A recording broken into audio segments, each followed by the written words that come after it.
سنیے ڈاکٹر محمد جہانگیر حسن سے مقالہ گاندھی جی کی عوامی اور سماجی خدمات۔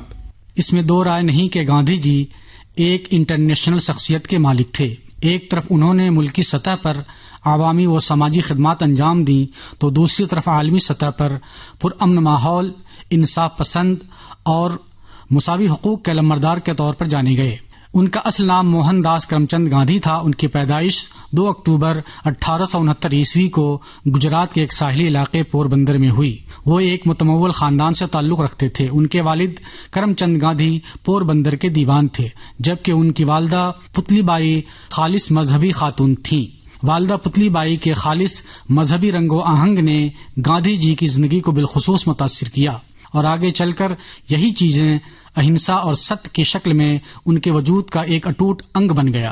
تعلیم و تعلم کی بات کریں تو چونکہ گاندھی جی اپنے والد کے انتقال کے بعد راجکوٹ منتقل ہو گئے تھے، اس لیے ان کی ابتدائی تعلیم راجکوٹ کے ایک مقامی اسکول میں ہوئی۔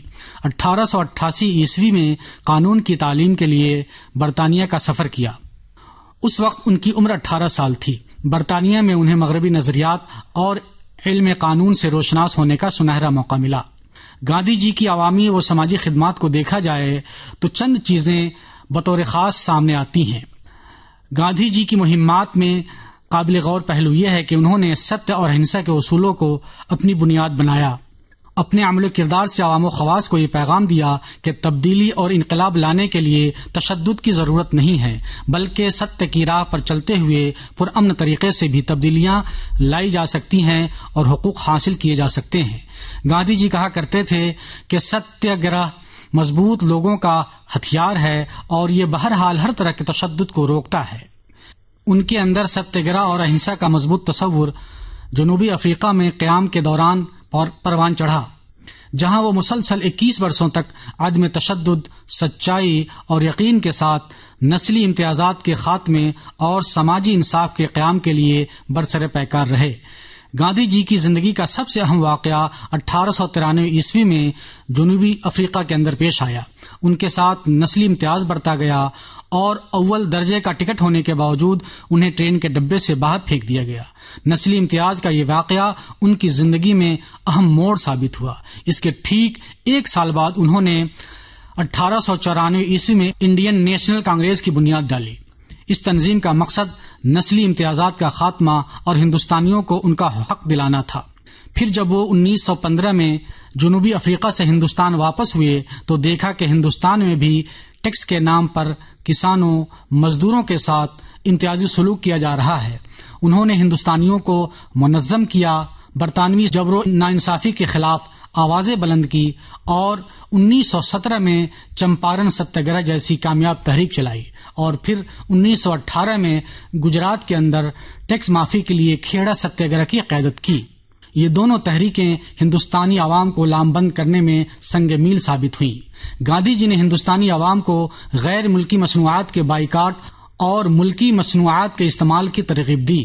اس کے لیے انہوں نے 1920 میں تحریک عدم تعاون کی بنیاد ڈالی اور اس بات پر زور دیا کہ تمام ہندوستانی برطانوی اداروں سے دستبردار ہو جائیں اور برطانوی مصنوعات کا بائیکاٹ کریں۔ اس تحریک میں بڑے پیمانے پر لوگ شریک ہوئے اور اس کے تحت برطانوی مصنوعات اور اداروں کا بائیکاٹ کیا گیا۔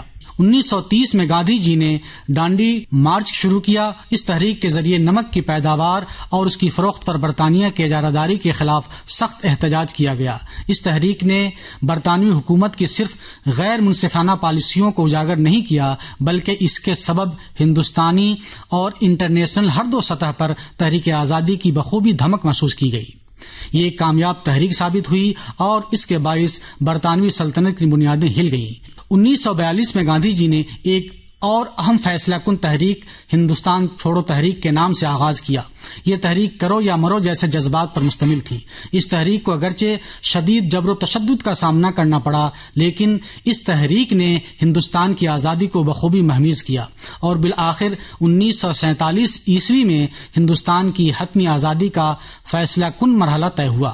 اس تحریک کے تحت فوری طور پر آزادی اور سول نافرمانی کا مطالبہ کیا گیا تھا۔ اس موقع پر گاندھی جی نے اپنے اس عزم کا اعادہ بھی کیا تھا کہ ہم یا تو ہندوستان کو آزاد کرائیں گے یا اسی کوشش میں مر جائیں گے۔ گاندھی جی نے پسماندہ طبقات کو ہریجن کا نام دیا اور ان کے لیے سماجی اور سیاسی حقوق کی لڑائی لڑی.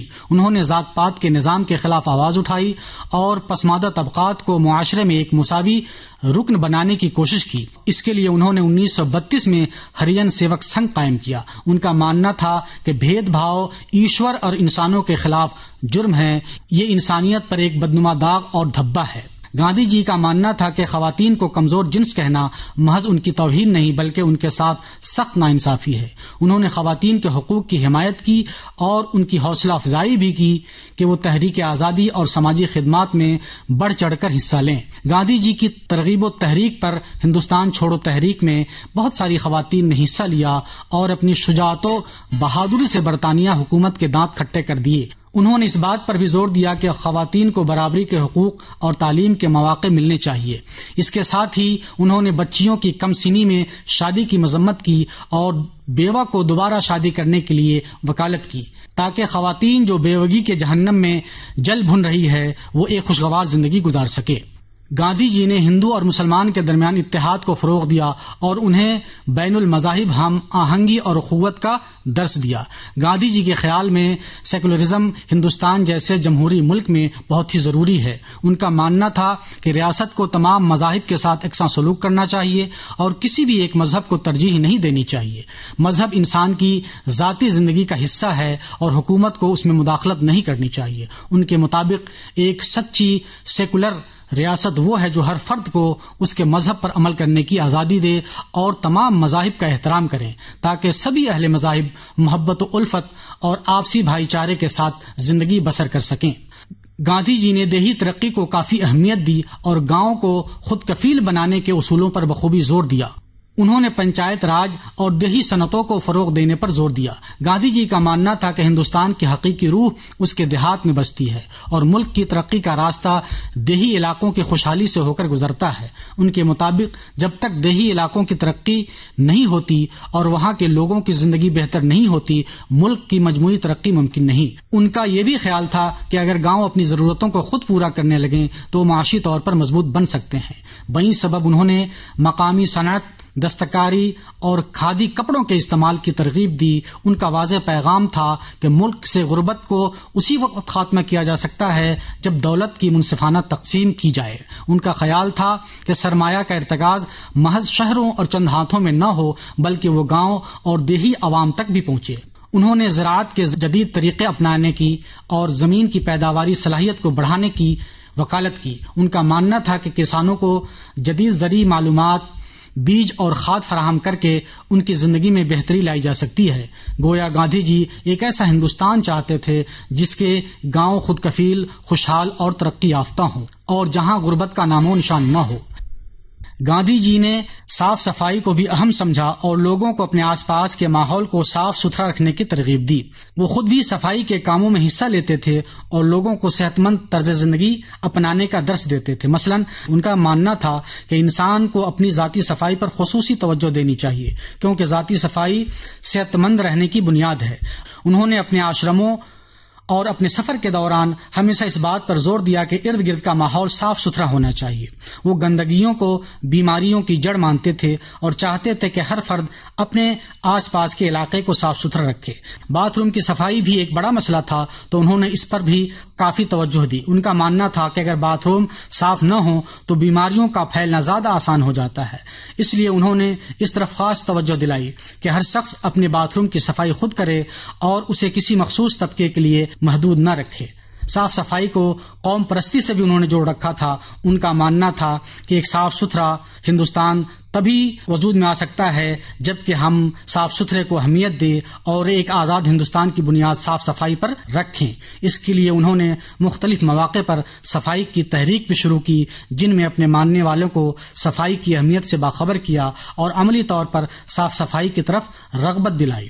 اس کا نتیجہ یہ ہوا کہ گاندھی جی کے ان خیالات و اقدامات نے صفائی اور صحت کے معاملے میں معاشرے کو بیدار کیا اور یہ احساس کرایا کہ ایک سماجی اور معاشرتی ذمہ داری ہے کہ صاف ستھرائی کو اہمیت دی جائے، یہ ہماری قومی ذمہ داری بھی ہے۔ اس کے ساتھ ہی یہ بات بھی قابل ذکر ہے کہ گاندھی جی نے جو ستیہ اور اہنسا کا فلسفہ دنیا کو دیا تھا، اس کا اثر صرف ہندوستان تک ہی محدود نہیں تھا بلکہ انٹرنیشنل سطح پر بھی اس کا اثر دیکھا گیا۔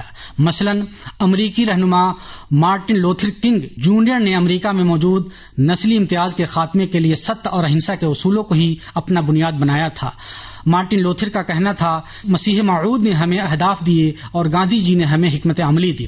بین ہی جنوبی افریقہ کے مشہور و معروف رہنما نیلسن منڈیلا کا کہنا تھا کہ گاندھی جی کے اہنسا اور ستیہ کے طور طریقے نے مجھے کافی متاثر کیا۔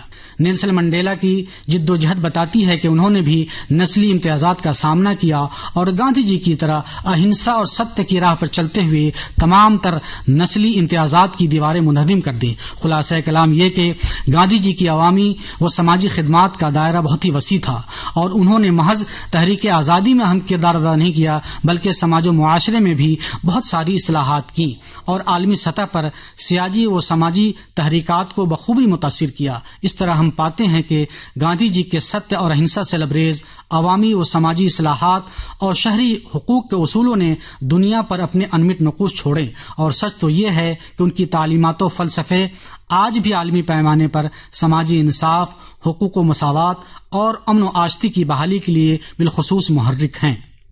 ابھی آپ ڈاکٹر محمد جہانگیر حسن سے مقالہ گاندھی جی کی عوامی اور سماجی خدمات سماعت فرما رہے تھے۔